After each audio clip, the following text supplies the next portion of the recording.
ஒரு பெரிய குழி நோண்டி ஒரே நேரத்தில் ஒரு தாயாம 80லேருந்து 150 முட்டை போடும் ஒரே ஸ்ட்ரெச்சில்.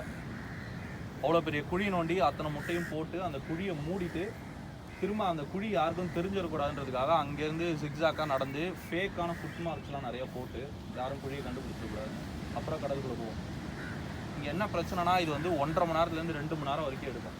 ரொம்ப ஒரு டயர்டான ஒரு ப்ராசஸ். பசி எடுத்துரும். இங்கே இருக்கிற அத்தனை பிளாஸ்டிக்கும் சாப்பிடுது. போன மந்த் ரெக்கார்ட் 19 டெட் டர்ட்டில்ஸ் கரை ஒதுங்கியிருக்கு. கிட்டத்தட்ட 90 டெட் டர்ட்டில்ஸ் இருந்திருக்கு. 19 கரை ஒதுங்கியிருக்கு. அதில் அட்டாப்சி பண்ணதில் 7 கடல் ஆமைங்க வயிற்றில் முட்டையோடு இருக்குது.